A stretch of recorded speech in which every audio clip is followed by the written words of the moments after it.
롤라의 바다. 여유당에서 나왔는데 이 책은 우리 어린이들에게 할 이야기가 되게 많아요. 6개월에서 1년이다. 그 제가 그러니까 거기에는 오래 있지 않아요. 그래서 나중에 이제 그 아이들이 한 중학생 정도 되면 이제 남편만 가라고 하고 아이들하고 엄마가 이제 남아 있는 경우가 많아요. 왜냐하면 이제 커서도 이렇게 계속 돌기가 힘드니까. 근데 애들이 뭐 저 1학년 때 여기 살다가요 갔다가 다시 온 거예요. 뭐 이런 애들도 있고 벌써요 갔다가 왔고 또 갔다가 다시 온 애들도 있고. 그래서 제가 제일 궁금한 게 그거였어요.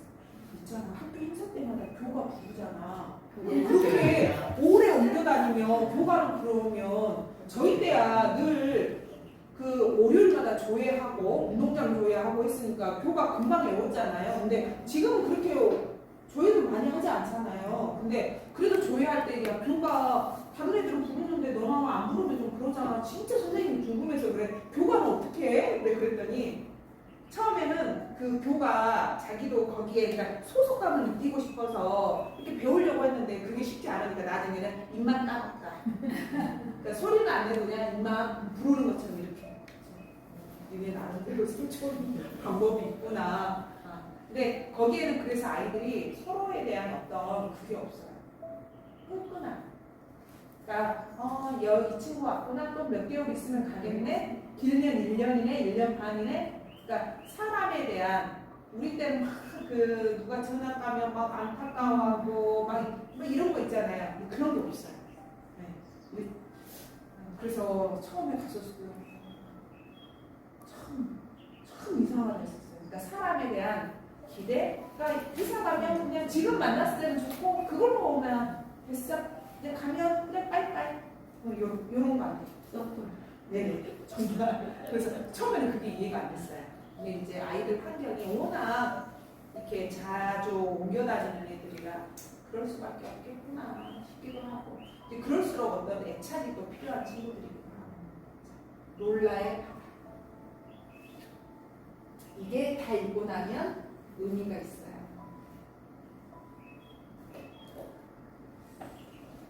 지금 들리는 소리는 갈매기 소리는 아닙니다만 새가 이렇게 있고요.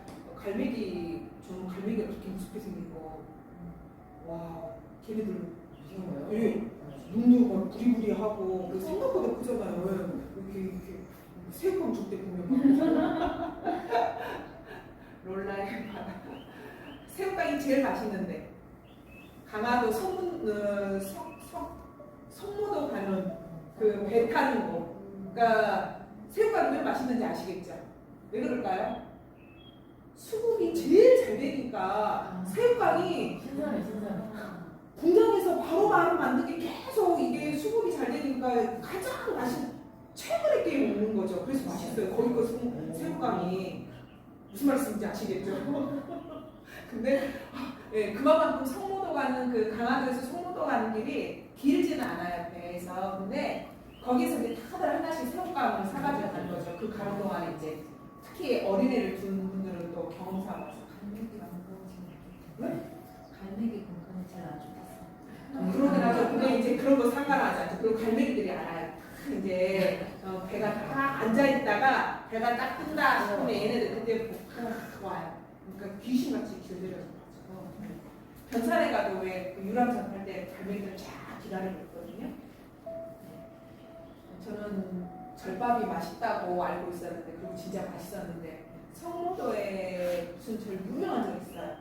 거기 절밥 먹어보고 깜짝 놀랐어요. 아 절밥이 이럴 수 있구나. 맛없어서요? 엄청 짜요. 다 짜요. 진짜 소금이 완전히 그러니까 너무 사람들이 많이 찾아오니까 그걸 할 수가 없어서 그런지 모든 게 다 짜요. 완전히. 그래서 와 절밥이 이럴 수 다들 절밥 생각하고 많이 가져왔다가 이거 말도 못하고 근데 또 절에서 남기기는 또 그렇잖아요. 얘들한테도 절밥 진짜 맛있다고 먹었는데 그러니까 우유 사던가 아마 그럴 거예요. 차가 출발하자 아빠가 나를 돌아보며 말했다. 롤라야, 금세 새로운 친구를 사귀게 될 거야. 하지만 나는 아무 말도 하지 않고 천천히 멀어져 가는 내 지난 날을 바라봅니다.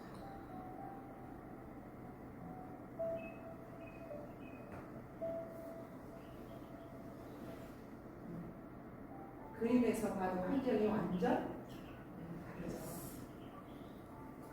새 집에 도착한 지 일주일 만에 알아버렸다. 이곳에서는 재미난 일이 아무것도 생기지 않는다는 걸. 이렇게 외딴 시골로 이사 올 생각은 하다. 뒤에는 점점점 뭔 이야기가 들어갈지 알겠죠. 엄마 아빠가 얼마나 원망스럽겠어요. 그죠? 학교에서는 투명 인간이 된 것 같았다. 엄마가 말했다. 걱정 마, 우리 딸. 곧 적응하게 될 거야. 며칠 지나면 다 괜찮을 거야. 하지만 그런 일은 결코 없을 것 같다. 우리가 살던 도시를 절대로 떠나오지 말았어야 해. 그래서 그림책으로 보면 얘만 여기에 섞이지 못하고 붙도는 느낌이 확 나는 책으로. 아이들은 굉장히 자유분방하고 이러는데 얘만 지금 끼지 못하는 거죠. 이사 온 집은 항구 앞에 있다. 나는 심심할 때면 쌍안경으로 바다를 바라본다. 아빠가 선물해준 쌍안경이다. 얘는 이제 친구를 못 사귀고 계속 쌍안경으로 이제 여기저기 보면서 시간을 보내는 거죠. 바다가 철썩이며 내게 속삭인다. 그러면 나도 바다에게 내 비밀들을 들려준다.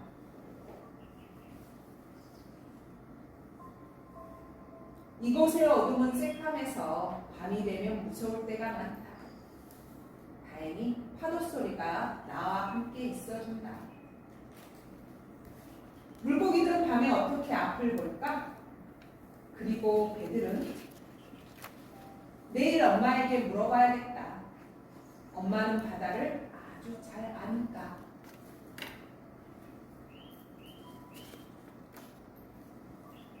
엄마는 사람들에게 편지 배달하는 일을 한다. 이곳의 우체부는 작은 배를 타고 이동한다.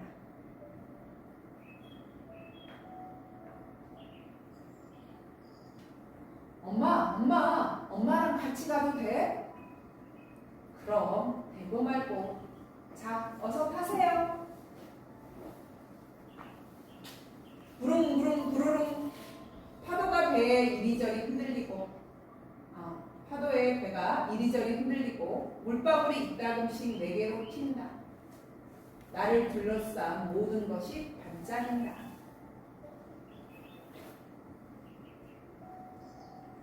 안녕하세요, 아저씨. 어떻게 하면 바다에서 길을 잃지 않아요? 나침판이 방향을 알려주기 때문이란다. 자, 이거 받으렴. 나침판이 있으면 길을 잃지 않을 거다. 안녕하세요, 아저씨. 속보 가져왔어요. 어떻게 하면 배가 물 위에 뜨나요? 가장 중요한 건 좋은 목재를 쓰는 거란다. 이 작은 배를 가져가 물에 띄워버려 가라앉지 않을 거다. 안녕하세요, 아저씨. 여기서 무슨 일을 하나요? 안녕, 꼬마 아가씨. 난 이 등대를 지키는 등대직이란다. 배들이 어둠 속에서 나아갈 수 있도록 도와주지. 저 위 등대 꼭대기에서 불빛을 비춰 길을 밝혀준단다. 이 손전등을 받으렴 어둠 속에서 길을 비춰줄 거다. 안녕하세요, 아주머니. 편지 가져왔어요. 오늘 조개 많이 캤어요? 그럼 한 가득 잡았단다. 이것 좀 줄까? 조개 껍질이 아주 예쁘구나. 우와, 우리 롤라 보물들이 잔뜩 생겼네. 내일 학교에 가지고 갈 거야. 그리고 그 받았던 것들을 친구들한테 이제 보여주면서 뭔가 같이 이야기를 하는데 드디어 아까는 혼자만 동떨어져 있다면 이제 드디어 같이 어울리게 된 거죠. 그래서 롤라의 이것들이 아까 그 분들이 주신 건데 제가 이 책을 읽을 때 어떤 책과 같이 읽냐면 다정한 사람은 어디에나 라는 책을